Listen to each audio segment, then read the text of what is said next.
Selamat pagi teman-teman, salam sejahtera untuk kita semua. Perkenalkan, saya Yosef Octavian. Di sini saya sebagai MC. Pada hari ini, saya ingin mengajak teman-teman untuk membahas mengenai game asa otak.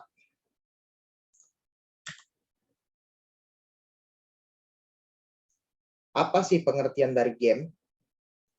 Menurut saya, game itu merupakan sebuah aplikasi yang dapat digunakan atau dimainkan oleh semua orang. Di dalam game itu, terdapat dua hal yang selalu melekat di ingatan orang, yaitu menang dan kalah. Biasanya, sebuah game itu dibuat untuk beberapa tujuan. Ada beberapa tujuan agar pemain bisa bermain dengan santai atau untuk refreshing. Dan ada juga game yang bertujuan untuk menguras emosi dan pikiran pemain agar berpikir keras untuk memenangkan sebuah permainan. Di era saat ini, game tidak hanya dipandang sebagai sebuah hiburan. Dan sekarang, game dapat menghasilkan uang apabila seseorang dapat menjuarai sebuah kompetisi resmi ataupun tidak resmi dari penyelenggara lomba. Sekarang kita akan masuk ke kelebihan dan kekurangan dari game. Di sini saya ingin menjelaskan kelebihan dan kekurangan dari sebuah game. Untuk kelebihannya, yang pertama, membuat diri kita melupakan sejenak masalah yang sedang dihadapi. Artinya, apabila kita sedang mengalami stres, kita dapat menghilangkan atau mengurangi stres kita tersebut dengan bermain game, sehingga stres yang kita alami menjadi berkurang. Terus poin yang kedua, untuk meningkatkan kemampuan berbahasa asing. Dikarenakan game saat ini banyak berbahasa asing, otomatis kita akan menyesuaikan bahasa yang digunakan. Contoh sederhananya yaitu bahasa Inggris. Dengan adanya bahasa Inggris di game tersebut, maka kita sebagai pemain dapat memahami bahasa yang digunakan, yaitu bahasa Inggris. Terus yang poin ketiga, itu melatih kesabaran. Di dalam game, sudah jelas kita sebagai pemain harus memiliki kesabaran yang banyak. Karena apabila kita tidak sabar, maka permainan tidak akan terselesaikan dengan mudah. Terus yang keempat, menambah teman secara tidak langsung. Apabila kita bermain game secara online, otomatis kita akan bermain dengan orang-orang luar. Tidak hanya dari Asia, bisa juga dari Eropa. Sekarang kita akan masuk ke kekurangannya. Kekurangan yang pertama, yaitu seseorang akan kecanduan saat main game. Dikarenakan orang tidak dapat mengatur waktu, maka orang tersebut akan menjadi kecanduan main game dan akan mempengaruhi waktunya di kehidupan nyata. Yang kedua, orang tersebut akan menjadi malas.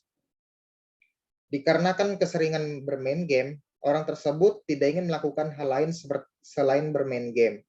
Contohnya, orang tersebut tidak ingin pergi kuliah atau tidak ingin pergi sekolah. Orang tersebut hanya ingin bermain game. Yang kekurangan ketiga, yaitu kekurangan tidur. Saat seseorang bermain game, maka orang tersebut bisa melupakan waktu. Maka tidurnya akan menjadi kurang. Hal tersebut tidak bagus untuk kesehatan. Yang keempat, membuat mata menjadi kurang sehat. Dikarenakan kita selalu melihat monitor ataupun TV di waktu yang sangat lama, seperti 4 jam, 5 jam, maka mata akan menjadi sakit. Hal tersebut dapat membuat seseorang bisa menggunakan kacamata di saat yang cepat.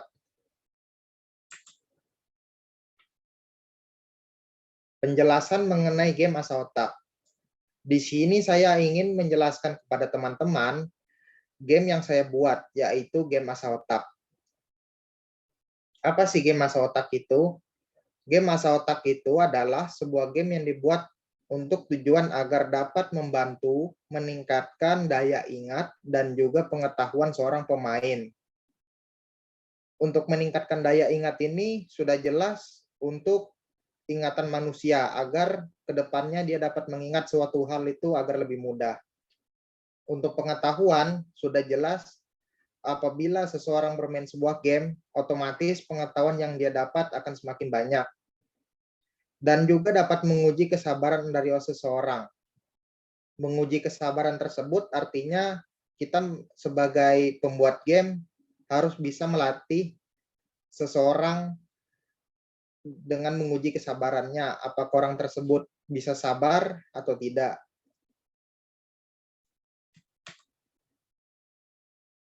Cara membuat gamenya. Sekarang kita akan masuk ke pembahasan cara membuat game asa otak tersebut. Di sini saya ingin memberitahu ke teman-teman cara saya membuat game asa otak tersebut.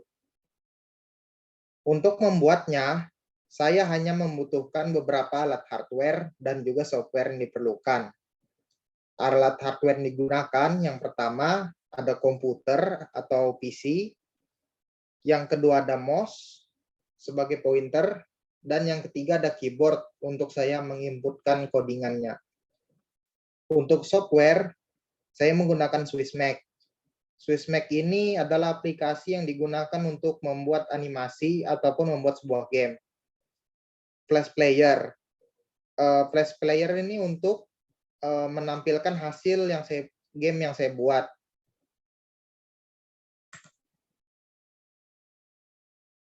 Menampilkan game asa otak. Di sini saya ingin mengajak teman-teman untuk melihat game yang saya buat bersama.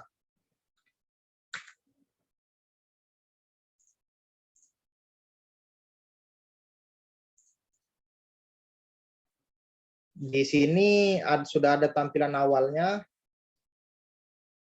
Kira-kira tampilan awalnya seperti ini.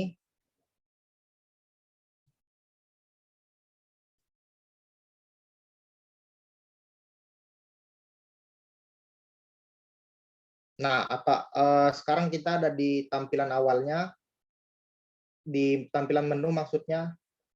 Nah, di sini tuh terdapat nama gamenya, game asa otak. Untuk nama di sini nama gamenya Mang Ujang.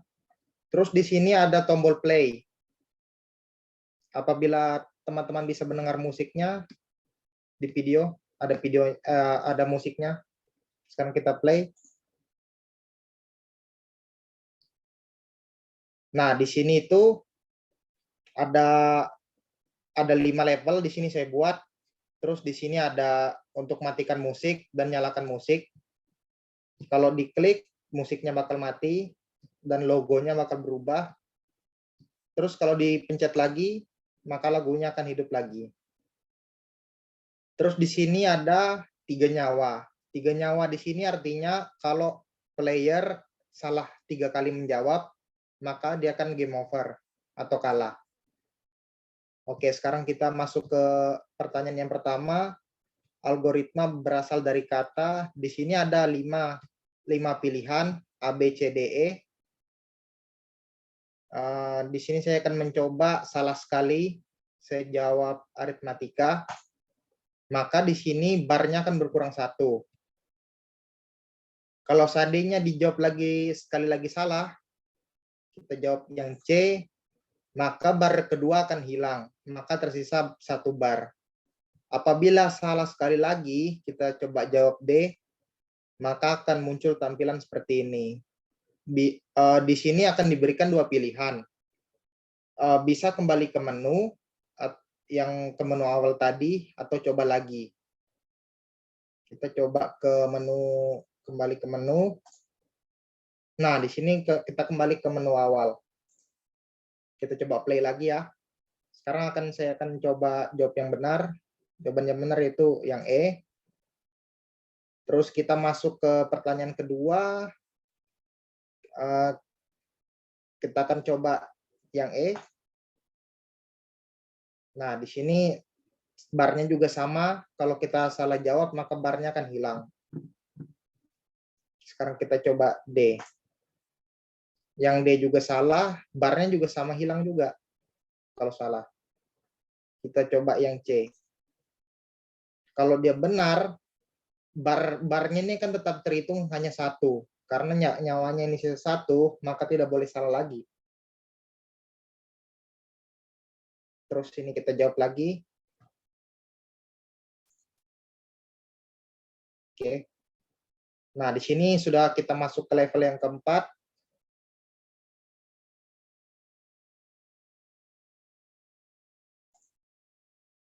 Level yang kelima. Nah, kalau seandainya dia kalah di level kelima, muncul lagi tampilan seperti ini.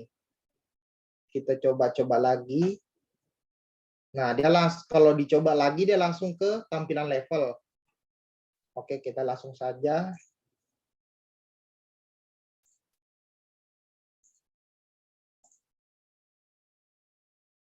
Nah, ini pertanyaan yang terakhir. Nah, kalau seandainya 5 soal tersebut dijawab dengan benar, maka akan ditampilkan tampilan seperti ini. Kalau seandainya pemain mengklik mencoba lagi, maka akan kembali ke level 1. Begitu juga seterusnya.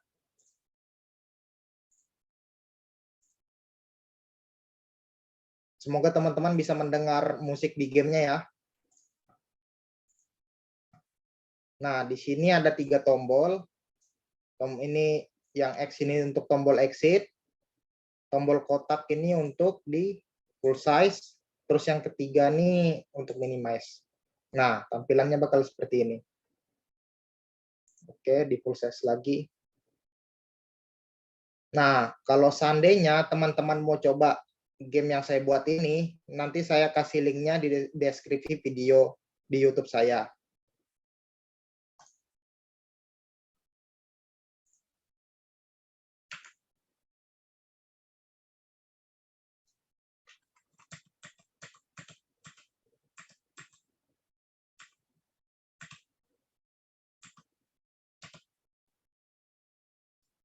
Oke, setelah menjelaskan materi-materi di atas, di sini saya ingin menjelaskan ke teman-teman kesimpulan yang dapat diambil, yaitu bahwa setiap orang itu boleh bermain game, asalkan dia dapat membagi waktunya. Dalam arti orang tersebut cerdas dalam mengatur waktu, kapan dia harus main game, atau kapan dia harus tidak main game. Dengan hal tersebut, seorang tidak akan menjadi malas ataupun menjadi tidak disukai orang lain karena kemalasannya. Apabila seseorang ingin membuat game, silahkanlah coba dengan cara berlatih. Di internet banyak contohnya, ataupun juga bisa belajar ke guru-guru ataupun orang-orang yang memahami cara membuat game. Karena dengan berlatih, kita itu dapat menjadi mahir di berbagai hal, entah itu cara membuat game ataupun di berbagai bidang lainnya. Sekian presentasi dari saya. Mohon maaf bila ada salah kata. Saya undur pamit dulu. Sekian dan terima kasih.